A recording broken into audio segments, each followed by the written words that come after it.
According to the Quran, Jesus was a prophet of Islam. His followers were Muslims, and the gospel is the inspired, preserved, authoritative word of Allah. But when we go to our earliest records, we find Jesus claiming to be the divine Son of God who would die on the cross for sins and rise from the dead. Jesus' followers proclaimed him as their risen Lord. The gospel that Christians have been reading for nearly 2,000 years tells us that anyone who claims to be a prophet but rejects Jesus' death, resurrection, and deity is a false prophet and an antichrist. So if the Quran is right about Jesus, why does all of the available evidence tell us that the Quran is wrong about Jesus? Well, our Muslim friends have an answer. The reason our earliest evidence so thoroughly contradicts Islam, they insist, is that our earliest evidence was corrupted. But who corrupted it?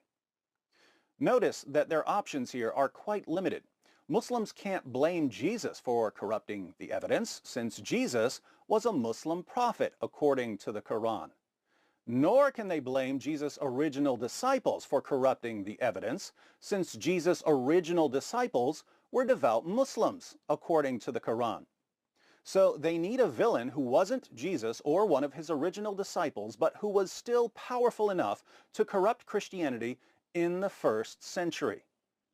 Who had that kind of power in the first century?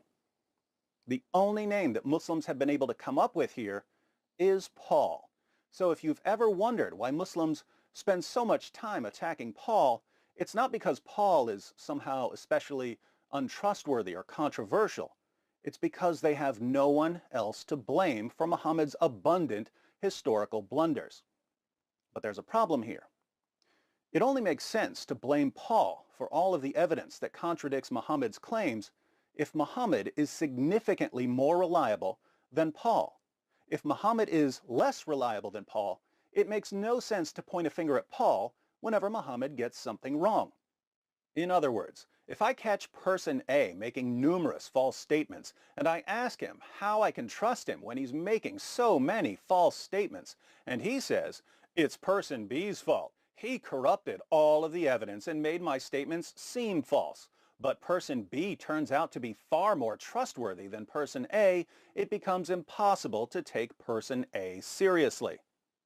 So the question we should be asking is this: whose claims about Jesus are more reliable, Paul's or Muhammad's?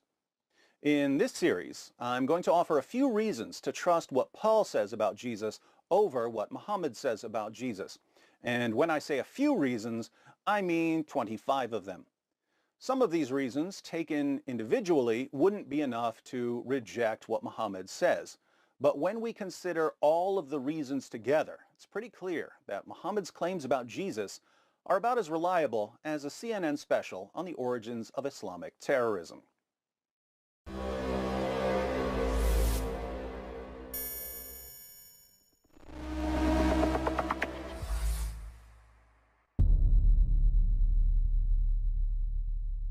Hi everyone, thanks for watching. In case you stumbled upon this video while browsing or searching, I wanted to let you know that it's part of a series comparing Paul and Muhammad.